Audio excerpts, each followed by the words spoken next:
नमस्कार, जय हिंद, जय भारत। चलिए बच्चों, आज आपको सबको हैप्पी दिवाली। हमारी तरफ से, आरसी सिंह की तरफ से आपको इस चैनल के माध्यम से सबको दीपावली की ढेर सारी शुभकामनाएं। और इस दीपावली की शुभकामनाओं के साथ आज हम आपको अगला चैप्टर रासायनिक बलगतकी के बारे में बताने जा रहे हैं। ठीक है, तो आइए आप देखते हैं रासायनिक बलगतकी क्या है। सबसे पहले रासायनिक बलगतकी होती क्या है। देखिए, रासायनिक बलगतकी के अंतर्गत क्या होता है कि यह एक, देखिए आपको एक बात बता दें कि जो केमिस्ट्री होता है ना, रसायन, इसके तीन भाग होते हैं। एक ऑर्गेनिक, एक इनऑर्गेनिक और एक फिजिकल केमिस्ट्री, भौतिकी रसायन। तो जो फिजिकल केमिस्ट्री है उसी के अंतर्गत ये रासायनिक बलगतकी आती है। ठीक है, मतलब ऑर्गेनिक, इनऑर्गेनिक और फिजिकल केमिस्ट्री तीन शाखाएं मेनली होती हैं। तो जो फिजिकल केमिस्ट्री है उसी के अंतर्गत रासायनिक बलगतकी आती है। अब रासायनिक बलगतकी है क्या, तो देखिए रासायनिक बलगतकी क्या है आप समझिए। यहाँ पर ये है क्या कि रसायन विज्ञान की वह शाखा, ध्यान दीजिएगा, रसायन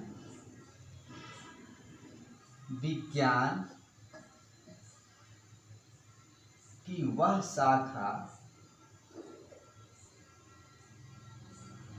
रसायन विज्ञान की वह शाखा जिसके अंतर्गत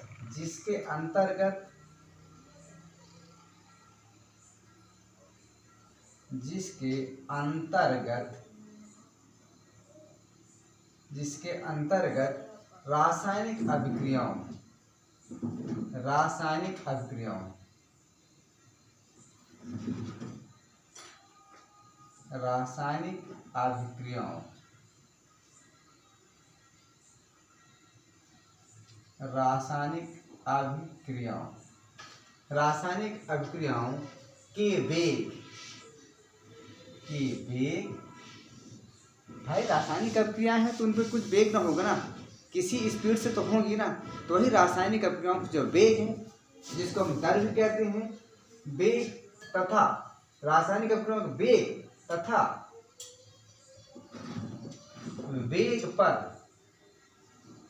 वेग पर क्या यहां तक वीडियो दिखाई दे रहा है? चेक कर लो एक बार में। हाँ ठीक है, 1 मिनट। ठीक है, रसायन विज्ञान की वह शाखा जिसके अंतर्गत रासायनिक अभिक्रियाओं के वेग, ठीक है, और अभिक्रिया के वेग तथा वेग पर विभिन्न कारकों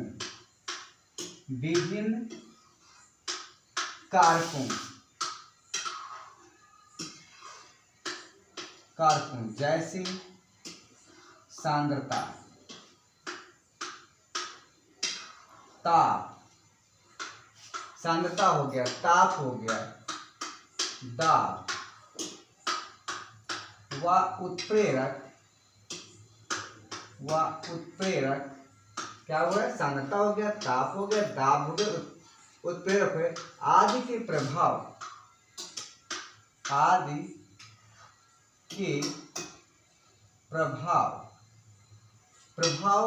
का अध्ययन किया जाता है। आदि के प्रभाव का अध्ययन किया जाता है, स्टडी किया जाता है, अध्ययन किया जाता है।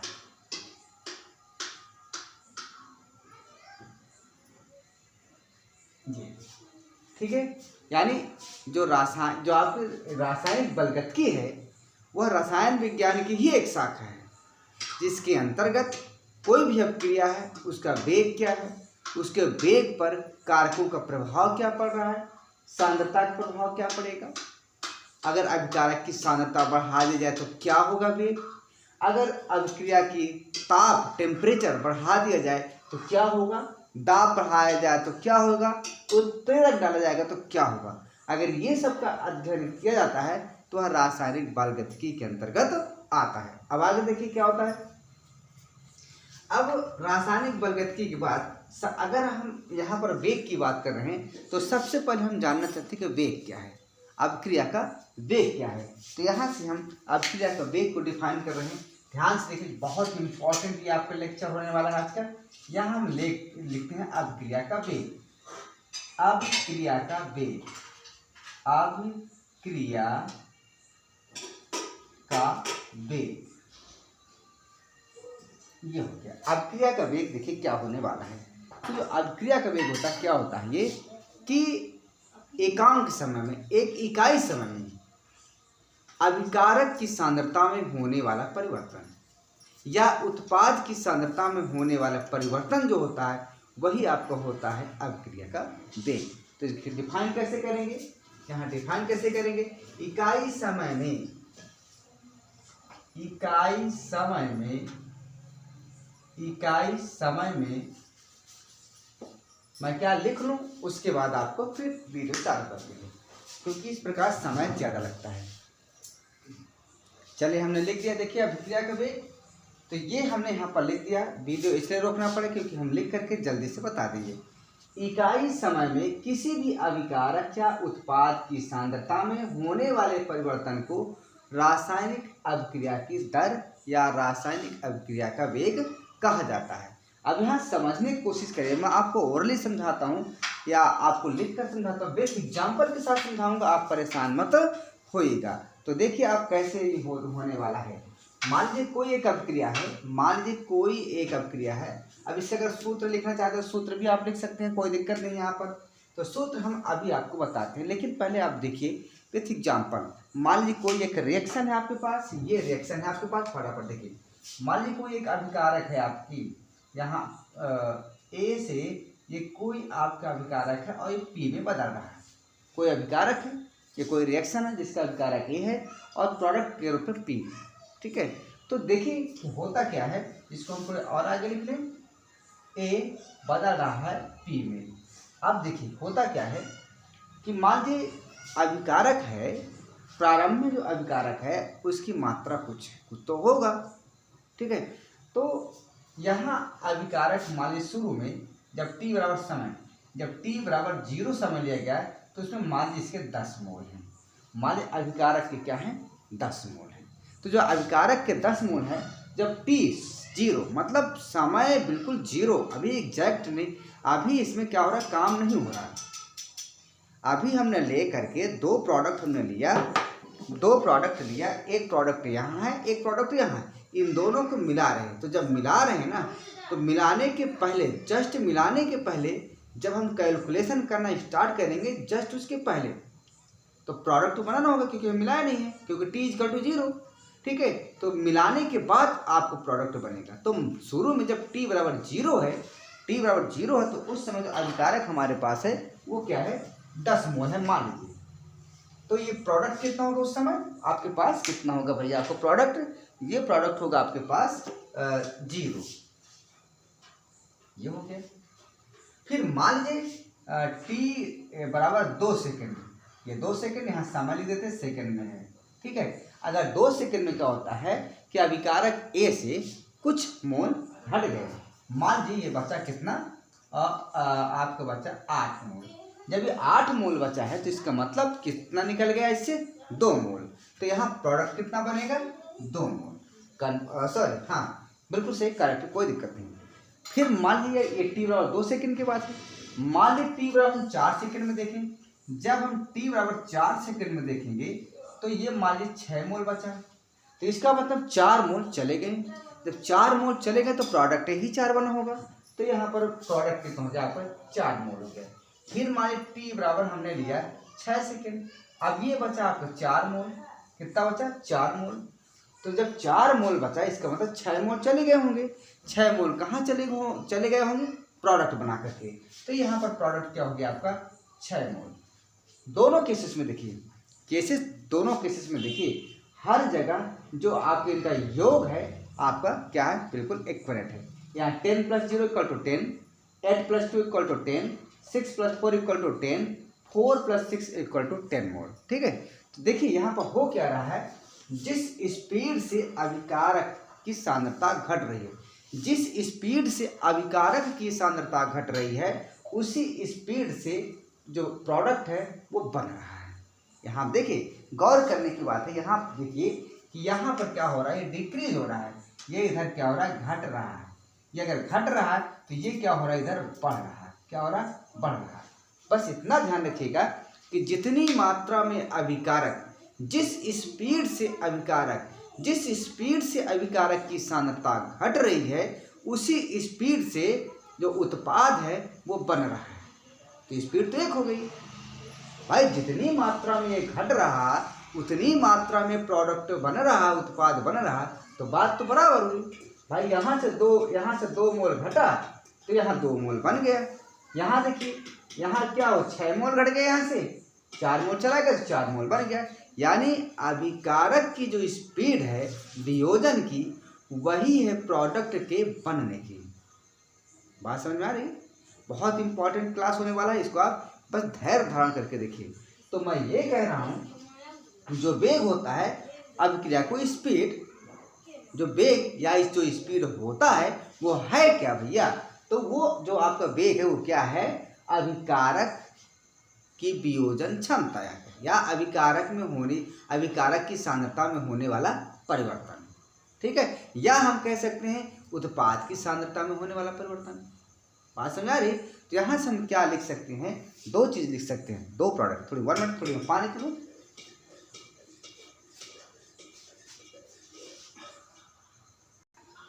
चलिए देखिए आगे क्या होता है, फटाफट देखिए।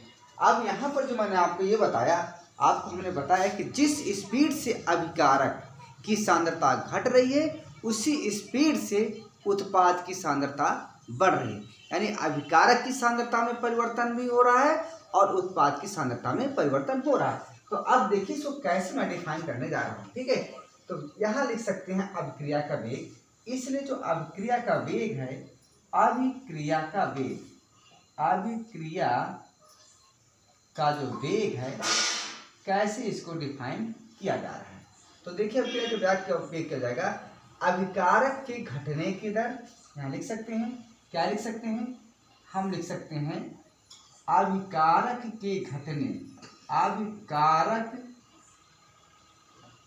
के घटने की दर, ये लिख सकते हैं, बिल्कुल लिख सकते हैं, यही तो लिख सकते हैं। या इसको हम थोड़ा ऊपर लिखें, ज़्यादा अच्छा रहेगा। वेग बराबर क्या हो जाएगा? अभिकारक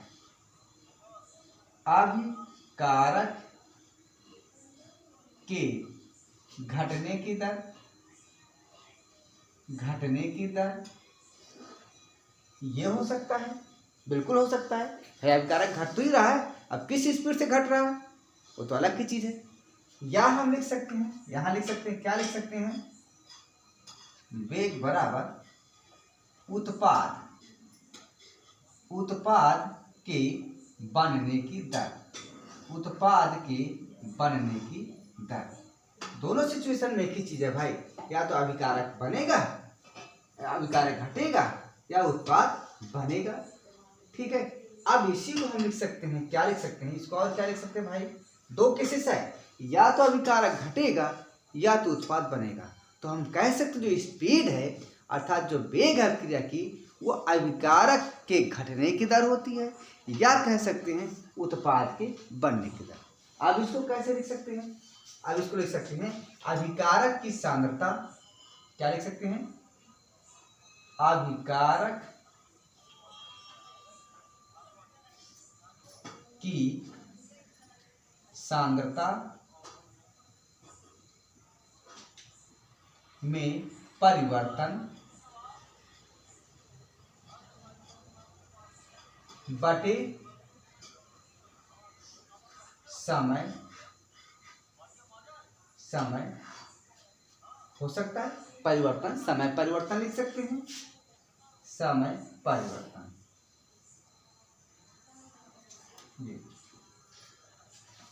या आप इसको लिखना चाहते हैं तो यहां पर क्या लिख देंगे? उत्पाद की सांद्रता में परिवर्तन, उत्पाद की सांद्रता में परिवर्तन बटे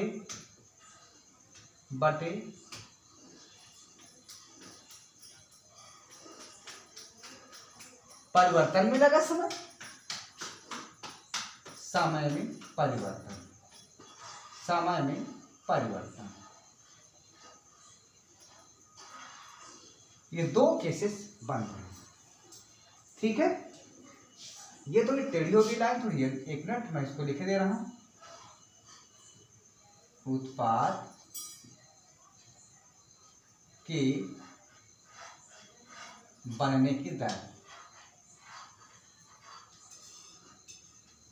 बनने की दर,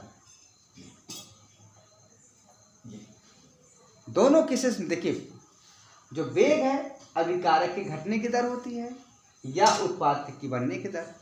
अब अभिकारक की घटने की दर को हम क्या लिख सकते हैं? अभिकारक की सांद्रता में परिवर्तन बटे समय।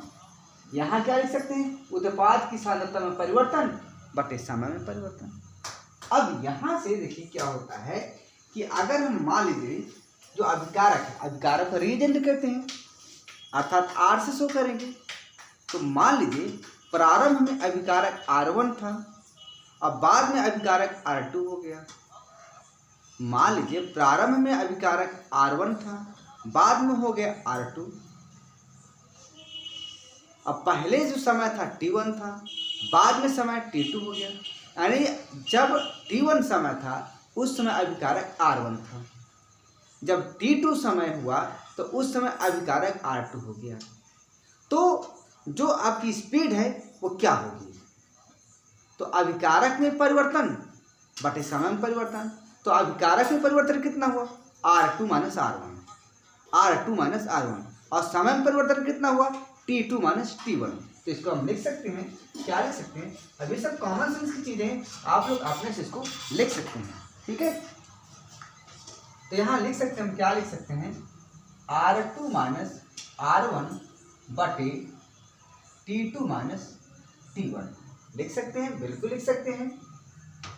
और यहाँ पर जो आपका ये P है, उत्पाद प्रोडक्ट है, मान लीजिए किसी समय एनी टाइम, किसी समय, यहाँ भी T1 मान लीजिए, माने T1 समय पर जो उत्पाद है P1 था और T2 समय पर P2 हो गया। तो यहाँ पर क्या लिख सकते हैं? यहाँ पर लिख सकते हैं P2 माइनस P1 बटे T2 माइनस T1। ये हो गया। क्या समझ में आ रहा है? जो मैं लिख रहा हूँ क्या अक्षर समझ में आ रहे हैं? अगर ना समझ में आ रहा तो मैं और जूम करके लिखा हूँ, पर आपको समझ में आना चाहिए। P2 माइनस P1 बटे T2 माइनस T1, ये आपका हो चुका, ठीक है। इतना आप समझिए, क्लियर हुआ? तो ये क्या हो गया? ये अभिकारक में परिवर्तन बटे परिवर्तन में लगा समय। ये क्या है? उत्पाद में परिवर्तन बटे समय हो गया, समय में परिवर्तन। अब जब बाई एग्जाम्पल तो मैंने एग्जाम्पल देते जाए, इससे देखिए, मान लीजिए हमने T0 समय लिया। T0 समय पर देखिए अभिकारक कितना है? 10 है। T2 समय पर कितना है? 8 है। ध्यान दीजिएगा, T0 पर कितना है? 10 मोल है। T2 पर कितना? 8 मोल है ना। तो यहाँ से हम क्या ले सकते हैं? विथ एग्जाम्पल के द्वारा देखिए आप, हम T0 और T2 सेकेंड ले रहे हैं, यानी हम इन दोनों समय को कैलकुलेशन कर रहे हैं। इन दोनों समयों पर जो वेग होगा वो क्या होगा?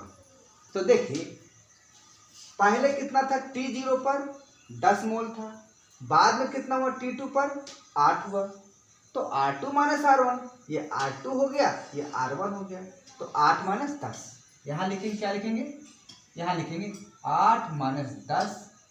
अब बाद में कितना? T2 है, T2 समय आपका 8 हो गया, 8।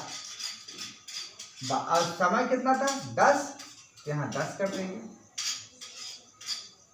यही तो हुआ। सॉरी 0 है, 0, सॉरी, वेरी सॉरी। 2 सेकंड था और फिर 0 सेकंड, यही तो हुआ। अब इसको कैलकुलेशन करेंगे तो क्या आएगा? ये 8, 10, यहाँ माइनस 2, यही तो बचेगा। और यहाँ लिखेंगे आपका 2 अर्थात माइनस 1, क्या आएगा? माइनस 1 आपका आ रहा है। क्लियर हो गया? ये तो हो गया अभिकारक की सांद्रता में परिवर्तन बटे समय परिवर्तन। अब जरा यहाँ देख लीजिए, जब T2 समय पर प्रोडक्ट कितना था? 2 था। T2 समय पर जो उत्पाद है आपको कितना था? 2। तो हम 2 लिख देंगे, माइनस कर देंगे। t0 पर उत्पाद कितना था 0, तो हम 0 कर दिए। और यहाँ पर t2 यानी 2 सेकेंड और फिर 0 सेकेंड, 0 और 2, तो यहाँ से क्या आ जाएगा भैया 1 आ रहा है। 1 क्या आ रहा है 1 आ रहा है, 1। इसको +1 कर सकते हैं, कोई दिक्कत नहीं।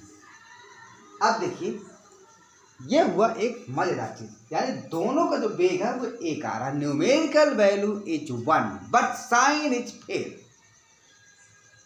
भाई आ भी तो सकता है ना, क्वेश्चन दे दिया, कुछ भी दे दिया, और उसमें दे दिया क्या दे दिया, ऑप्शन 1 दिया +1 मोल प्रति लीटर प्रति सेकंड जो भी है। फिर दे दिया ऑप्शन -1, फिर दे दिया ऑप्शन 0, फिर ऑप्शन दे दिया +2। अब ये ऑप्शन 4 ऑप्शन दे दिया, ये आपको दे दिया गया और ये ऑप्शन दे दिया गया। तो आप किस में टिक लगाएंगे भाई, किस में टिक लगाएंगे बताइए। तो जो बच्चों ने पढ़ा है कि उत्पाद की सांद्रता में परिवर्तन बटे समय, तो वो तो इसको लगाएंगे +1 को लगाएंगे। और जो जिन्होंने अभिकारक वाला लगा दिया, इस फार्मूले को लगा दिया है कि अभिकारक की सांद्रता में परिवर्तन बटे परिवर्तन में लगा समय, जो इस फार्मूले को अप्लाई करेंगे तो -1 लगाएंगे। तो विकल्प तो एक ही सही होगा, पर कौन सा विकल्प सही है इसको क्या करेंगे, अब फंस गई समस्या। तो इसको है दोनों की वैल्यू एक ही, लेकिन चिन्ह आपका सेम नहीं।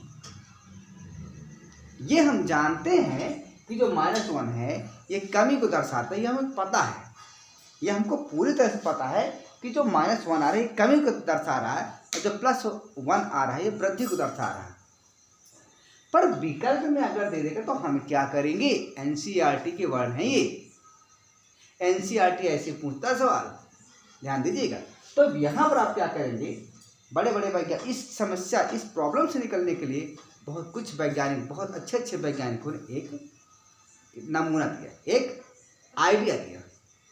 और आइडिया उन्होंने क्या दिया कि भाई जो है सब सही है, कोई प्रॉब्लम नहीं, जो है सब सही है, कोई प्रॉब्लम नहीं, बस आपको ये चीज करना है, बस इसके आगे आप ऐसे कर दीजिएगा, है ना, इसके आगे आप ऐसे कर दीजिएगा, ब्रैकेट लगा दीजिएगा, इसके आगे भी ब्रैकेट फिर हो जाएगा, इसके आगे आप ब्रैकेट कर दीजिएगा और यहाँ पर माइनस लगा दीजिएगा।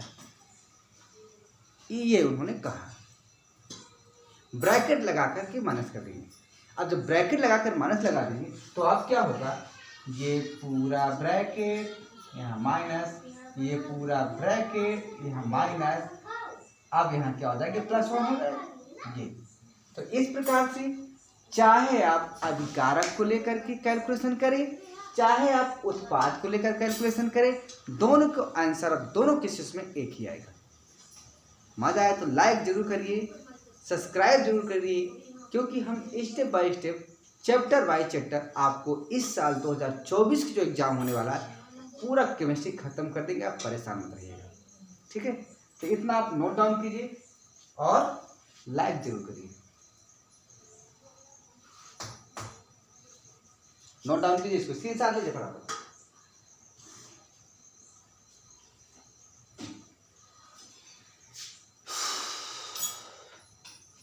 चलिए हो गया।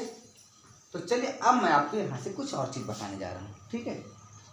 अब देखिए यहाँ से हम लिख क्या सकते हैं कि जो वेग है, जो आपके अभिक्रिया का वेग है उसको क्या लिख सकते हैं, ठीक है।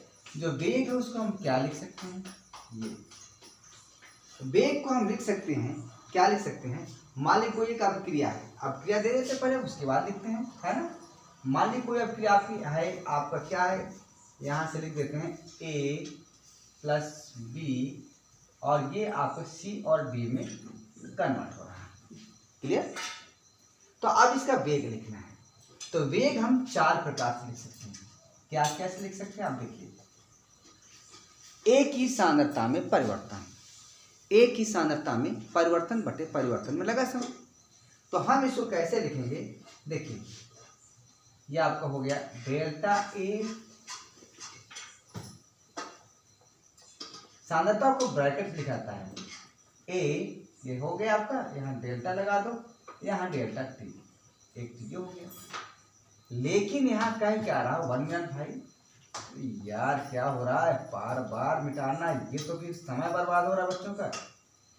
डेल्टा ए बटे डेल्टा टी, लेकिन यहाँ लगाएंगे माइनस, यहाँ लगाएंगे माइनस क्योंकि अभिकारक चल रहा है। और क्या ले सकते हैं, इसी को हम बराबर कर सकते हैं। जब हम डेल्टा बी करेंगे मतलब बी की सांद्रता में परिवर्तन बटे परिवर्तन में लगा समय, यहाँ माइनस लगा देंगे क्योंकि माइनस लगाना पड़ेगा। और यहाँ क्या कर सकते हैं, अब यहाँ प्रोडक्ट उत्पाद है, यहाँ पर C की सांद्रता में परिवर्तन बटे परिवर्तन में लगा समय। अब यहाँ माइनस नहीं करेंगे क्योंकि ये बन रहा है, केवल हमने क्या किया था, अभिकारक वाले केसेस में माइनस लगाया था। अब यहाँ पर एक और बचा है, क्या बचा है, D की सांद्रता में परिवर्तन बटे परिवर्तन में लगा समय। क्या यहाँ तक वीडियो दिखाई दे रहा है, एक बार मैं चेक कर लूँ फिर आगे चलते हैं, क्योंकि अगर वीडियो ही नहीं दिखाई दे तो पढ़ाने से मतलब क्या होगा। देखो मैं जो कह रहा था वो सही है। 1 मिनट भाई, सॉरी, थोड़ी सी कष्ट आपको देंगे बस, अब सही है, ठीक है। तो ये आपका हो गया, ये आपका फार्मूला बन चुका है। अब यार फार्मूले तो समझ में आ रहे हैं, परिभाषा भी समझ में आ रहा है, बहुत मज़ा आ रहा है, लेकिन अगर एग्जाम्पल मिल जाए तो मज़ा आ जाए। तो चलिए हम एग्जाम्पल देते हैं, चलिए एग्जाम्पल के थ्रू देखते हैं। आखिर कोई अगर अभिक्रिया दिया हुआ है, कोई रिएक्शन दिया हुआ है, तो उसका वेग दर समीकरण कैसे लिखेंगे।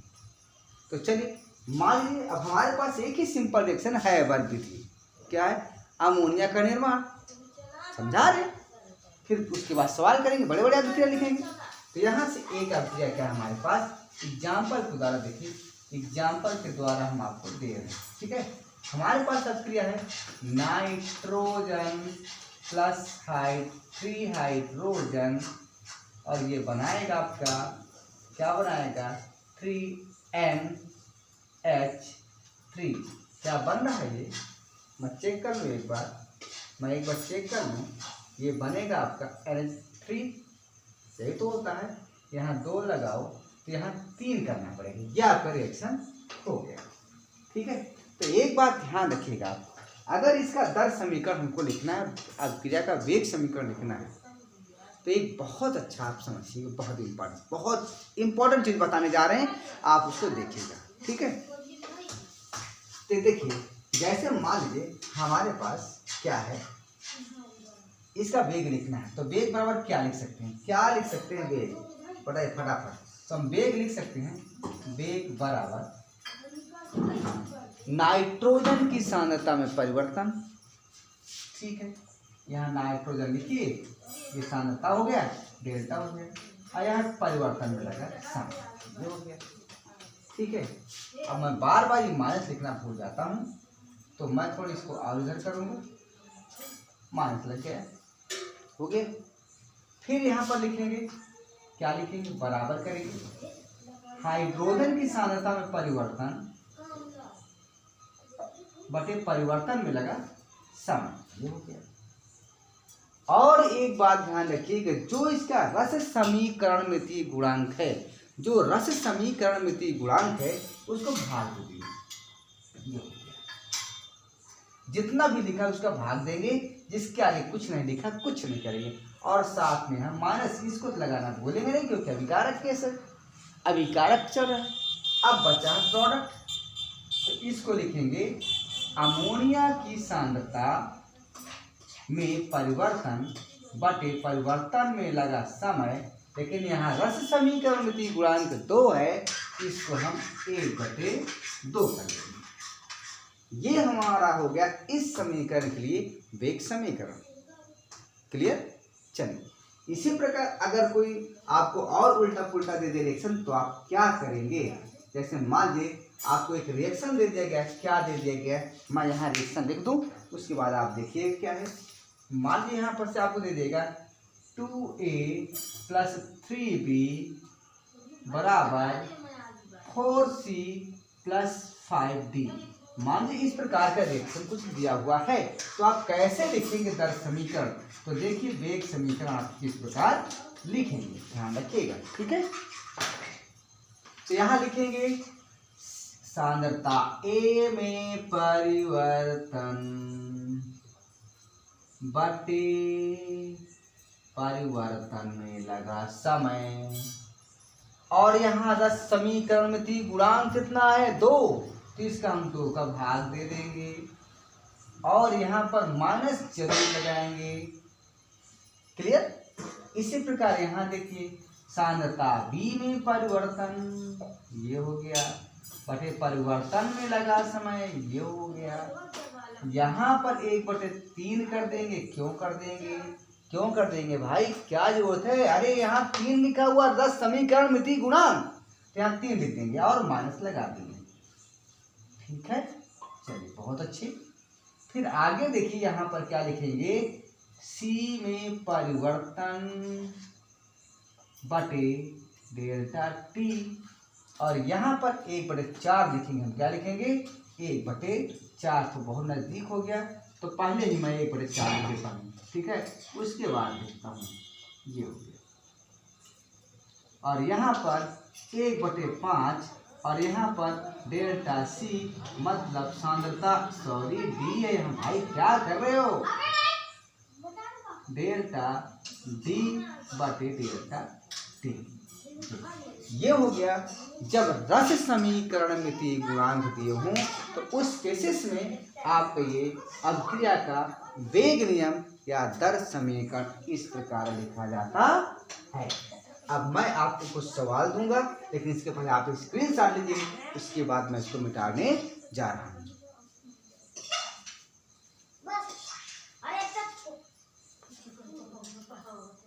चलिए देखिए, आपको सवाल हमने लिख दिया। एक सवाल आपको बिल्कुल प्रस्तुत कर दिया आपके लिए, एक बिल्कुल फ्रेश सवाल। R इक्वल टू पी, मतलब R जो था वो P में चेंज हो गया। इस अभिक्रिया के लिए अभिकारक की सांद्रता 0.03 मोल से 25 मिनट में परिवर्तित होकर के 0.02 मोल हो जाती है। औसत वेग की गणना सेकंड में करना है और मिनट में भी करना है, दोनों इकाइयों में करना है। तो चलिए, औसत वेग का भी आपको समीकरण बताया गया था। औसत वेग का समीकरण आपको बताया गया था, क्या बताया गया था, यही तो बताया गया था, अभिकारक के बारे में कह रहा है।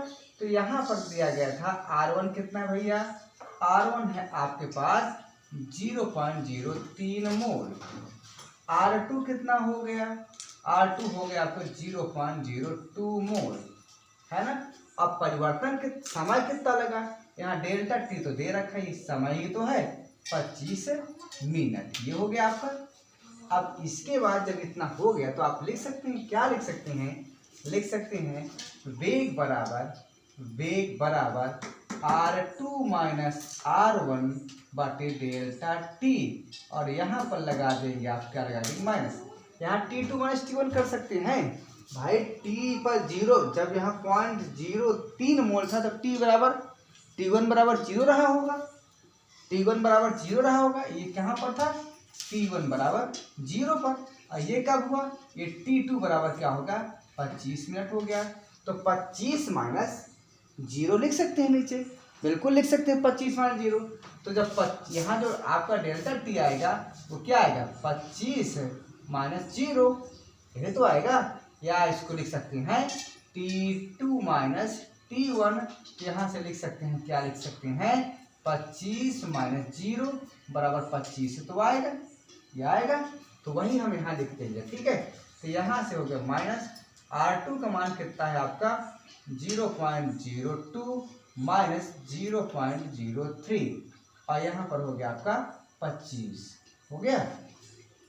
अब देखिए घटाएंगे यहाँ पर, तो घटाने से कितना बचेगी, आप घटाइए इतना, तो यहाँ बचेगी 0.1, ये बच रहा है ना, तो यहाँ पर लिख देंगे माइनस, और यहाँ माइनस, ये देखिए ये आपका प्लस माइनस है, ये प्लस है, तो माइनस वाला बचेगा, तो माइनस आपको 0.01, और यहाँ पर क्या बचेगा आपका 25, अर्थात माइनस माइनस प्लस हो जाएगा, ये हो जाएगा 0.0125 आंसर। अब ये है क्या? ये आपका मोल प्रति लीटर, ये आपका मोल है, यही तो है। ये क्या है भाई? मोल ही तो है। अगर आपने मोल कर लिया है तो मोल प्रति मिनट क्या हो जाएगा? मोल प्रति मिनट लिख सकते हैं इसको आराम से। इसको लिख सकते हैं मोल प्रति मिनट। अगर आप इसको सेकंड में बदलना चाहते हैं, सेकंड में बदलना चाहते हैं, भाग दे दीजिए, आ जाएगा ना। इसमें क्या है? भाग आप दे दीजिए, अब किसको भी बताना पड़ेगा। अब देखिए, अगर आपको लिखना है सेकंड में तो यहाँ से सेकंड के लिए क्या करेंगे? 0.01/25 ये मिनट है, इसको 60 में कर लीजिए। ये कितना हो जाएगा? ये 0.01, यहाँ हो जाएगा 0, 6 पंचे 30, 6 दूनी 12, 13, 14, 15, तो ये तो होगा। ये हो गया आपको क्या हो गया? मोल। और यहाँ पर हो गया प्रति सेकंड। ये रहा आपको उत्तर। कंफर्म? अगला सवाल देखिए, किंतु इसको स्क्रीनशॉट लीजिए, तब तक मैं दूसरा सवाल आपको दे रहा हूं।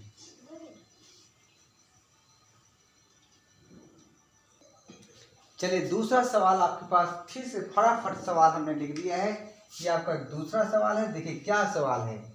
नाइट्रोजन प्लस हाइड्रोजन मिलकर के बना रहे आपके अमोनिया। क्वेश्चन है कि इस अभिक्रिया में 2 मोल नाइट्रोजन को विलुप्त होने में 60 सेकंड लगे। यानी 2 मोल नाइट्रोजन विलुप्त हो गया और कितना समय लगा? 60 सेकंड। तो क्वेश्चन ये है कि अभिक्रिया का औसत वेग बताना है। और अब दूसरा क्वेश्चन है अमोनिया के उत्पादन की दर बताना है। और तीसरा केसेस है हाइड्रोजन के विलुप्त होने की दर। तो देखिए, सबसे पहले हम क्या करेंगे?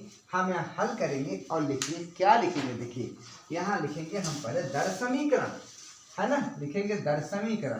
तो दर समीकरण या वेग समीकरण क्या होता है? दर समीकरण बराबर होता है, क्या होता है? ये जो अभिक्रिया है ना, इसको लिखते हैं नाइट्रोजन की सांद्रता में परिवर्तन बटे परिवर्तन में लगा समय, माइनस लगा देंगे, हो गया। फिर बराबर 1/3 और यहाँ लिखेंगे हाइड्रोजन की सांद्रता में परिवर्तन बटे परिवर्तन में लगा समय, ये भी अभिकारक, माइनस लगा देंगे। फिर यहाँ पर है आपका 1/2 और अमोनिया की सांद्रता में परिवर्तन बटे परिवर्तन में लगा समय। ये हो गया आपका दर समीकरण। अब अगर ये दर समीकरण है तो हम क्या करेंगे? अब इसी पर सारे रूल्स लगाएंगे। तो क्वेश्चन है अभिक्रिया का औसत वेग क्या होगा? तो औसत वेग क्या होता है? औसत वेग तो हमने बताया आपको कि अभिकारक के घटने की दर होती है या उत्पाद की बढ़ने की दर, यही तो होता है। उत्पाद की बढ़ने की दर स्पीड होती है या अभिकारक की घटने की दर स्पीड होती है। तो यहाँ से हम क्या लिख सकते हैं? यहाँ से हम जो लिखेंगे वो ये है, जो आपका होता है क्या, वेग बराबर हो जाएगा, कोई एक ले लेते हैं, यहाँ पर देखिए क्या है, जो अभिक्रिया में 2 मोल नाइट्रोजन विलुप्त हो रहा है ना, कितना सेकंड समय लग रहा है? 30 सेकंड लग रहा है। तो जो हमारा यही तो है। अब यहीं पर हम मान रख देते हैं, यहीं पर दर समीकरण में मान रख देते हैं। तो यहाँ से क्या हो जाएगा? इसलिए जो हमारा आपका वेग हो गया, अभिक्रिया का औसत जो वेग हो गया है, औसत वेग बराबर क्या होगा? इसी में रख देते हैं, क्योंकि यहाँ पर दे रखा है नाइट्रोजन के परिवर्तन दे रखा है, तो हम माइनस लिखेंगे और यहाँ डेल्टा लिखेंगे और नाइट्रोजन में कितना परिवर्तन हो रहा है। लेकिन ये ध्यान रखिएगा, नाइट्रोजन में कितना परिवर्तन हो रहा है? 2 मोल नाइट्रोजन घट रहा है ना, जब 2 मोल घट रहा था हम यहाँ माइनस बिल्कुल लगाएंगे। लेकिन यहाँ एक बात जान लीजिए आप, जो आपका औसत वेग होता है ना, ये तो हमने लगा दिया, औसत वेग का समीकरण है, इसमें कोई दिक्कत नहीं। औसत वेग के समीकरण में यहाँ 1/2 हो गया, रस समीकरण में 3 गुणांक है, यहाँ 1/3 हो गया, रस समीकरण में 3 गुणांक है, यहाँ कुछ नहीं, तो हमने कुछ नहीं लिखा। लेकिन यहाँ पर जो होता है आपका क्या होता है, जरा 1 मिनट देखिए, यहाँ से हम लिखेंगे ये आपका नाइट्रोजन की सांद्रता में परिवर्तन बटे डेल्टा टी। तो यहाँ से जरा देखिए क्या करने वाले हैं हम। यहाँ पर जो परिवर्तन हो गया, 2 मोल नाइट्रोजन परिवर्तित हो रहा है, तो यहाँ पर हम लिख देंगे 0-2 बटे समय कितना लग रहा है आपका भैया, समय 60 सेकंड लग रहा है, तो कितना हो गया ये -1/30 हो जाएगा। क्या हो जाएगा? -1/30 हो जाएगा। किंतु जो वेग होता है उसमें क्या करते हैं, इसके पहले माइनस लगा देते हैं, तो अगर हम यहाँ पर माइनस लगा देंगे तो ये हमारा क्या हो जाएगा, क्रिया का वेग हो जाएगा। अर्थात यहाँ पर हम क्या कर सकते हैं, जब माइनस यहाँ लगाएंगे, थोड़ी और इधर इसको लिख दो भैया, -1/30 आया था ना, तो जब इसके आप इधर माइनस लगा देंगे तो आपके उत्तर 1/30 हो जाएगा। ये अभिक्रिया का वेग हो गया। क्या हो गया? ये अभिक्रिया का वेग हो गया, पहला आंसर। ठीक है भाई, देखिए ना, यही तो अभिक्रिया का औसत वेग है। अभिकारक की सांद्रता में परिवर्तन बटे परिवर्तन में लगा समय, तो सांद्रता में कितना परिवर्तन हो रहा है? 0 से 2 मोल चला गया ना, 2 ही मोल का परिवर्तन हुआ, तो यहाँ माइनस ऑटोमेटिक आएगा। अगर यहाँ माइनस ऑटोमेटिक आएगा, कम होगा, तो क्या होगा, माइनस का चिन्ह रहेगा। और यहाँ तो पहले ही माइनस हम लगाएंगे, यहाँ भी माइनस, यहाँ देखो लगा नहीं, क्या लगा? तो भाई क्यों नहीं लगाए हो, यहाँ माइनस लगेगा, यहाँ माइनस लगेगा, माइनस में उत्तर आएगा, तो माइनस प्लस हो जाएगा, ये आपका प्लस लिख सकते हैं, कोई दिक्कत नहीं। ये पहला उत्तर हो गया आपका। अब दूसरा देखिए क्या कह रहा है इसमें, अमोनिया के उत्पादन की दर। तो अमोनिया के उत्पादन की दर क्या होगी भैया?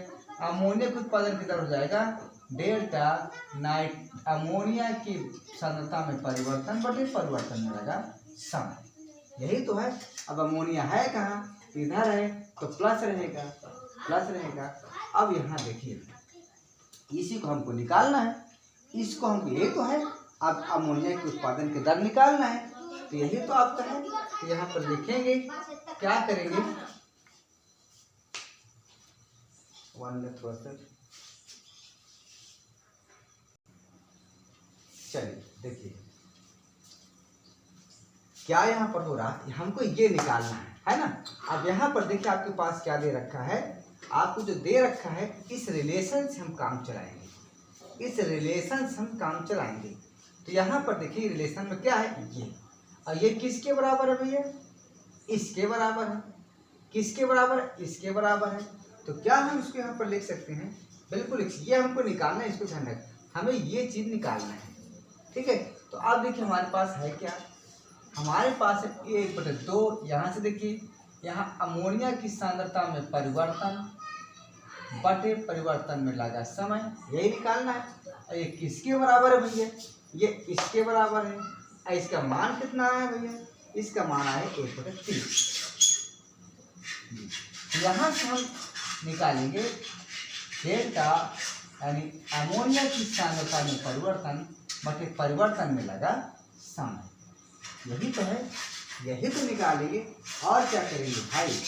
तो जब इसको इतना छोड़ेंगे तो ये इधर जाएगा, ऊपर हो जाएगा 2/30 अर्थात 1/15। ये आपका दूसरा आंसर। 1 मिनट, थोड़ी सी डाउट हमको हो रहा, 1 मिनट, बिल्कुल आप शांत रहिएगा, हम देख रहे हैं कहाँ गड़बड़ हो रहा है। ये बिल्कुल सही है, कोई दिक्कत नहीं, बिल्कुल सही है। ये दूसरा उत्तर आपका आ चुका है, इसमें कोई डाउट नहीं है। ठीक है, लेकिन मैं थोड़ी सी कंफर्म कर लूं कि आखिर ये मेरे गेट पर हो क्या रहा है। चलिए अब देखिए तीसरा क्वेश्चन। जो तीसरा क्वेश्चन इसका भैया ये है, आपको क्या है, फटाफट देखिए क्या यहाँ पर, हाइड्रोजन के विलुप्त होने की दर। तो हाइड्रोजन के विलुप्त होने की दर का मतलब हमको ये निकालना है, हाइड्रोजन की सांद्रता में परिवर्तन बटे परिवर्तन में लगा समय, हमको ये निकालना है। यही हमारा तीसरा उत्तर होगा। तो देखिए तीसरा उत्तर कैसे निकलता है। यहाँ है कहाँ, ये यहाँ पर है, तो यहाँ पर ये जो रिलेशन दिया हुआ, क्या दिया हुआ है, -1/3 और हाइड्रोजन की सांद्रता में परिवर्तन बटे परिवर्तन में लगा समय, और ये किसके बराबर भाई? इसके बराबर। और इसकी वैल्यू कितना आया भैया? 1/30 आया है, इसकी वैल्यू 1/30 आता है। ये क्लियर हो गया। अब यहाँ से आपको निकालना है डेल्टा H2 बटे डेल्टा टी। ये 3 ऊपर उधर चला जाएगा तो माइनस के साथ जाएगा 3/30, अर्थात हाइड्रोजन की सांद्रता में परिवर्तन बटे परिवर्तन में लगा समय -1/10। अब हम -1/10 का मतलब क्या है भैया कि ये आपको बता रहा है कि हाइड्रोजन की सांद्रता में कमी आ रही है। तो ये आपका रहा तीसरा उत्तर और ये रहा दूसरा उत्तर, ये तीसरा उत्तर और यहाँ से आपका ये रहा पहला उत्तर। तो ये आज रहा आपका दर समीकरण, वेग क्या होता है और उस पर आधारित कुछ सवाल। कल हम इसके बाद नया टॉपिक तात्क्षणिक वेग हो गया, उसके आगे और सवाल से हैं, ढेर सारे टॉपिक्स बाय टॉपिक्स हम आपको पढ़ाते चलेंगे। पर आप लोगों से रिक्वेस्ट है कि अगर वीडियो अच्छा लगा हो तो लाइक करिए, सब्सक्राइब कीजिए, शेयर कीजिए। जय हिंद, जय भारत।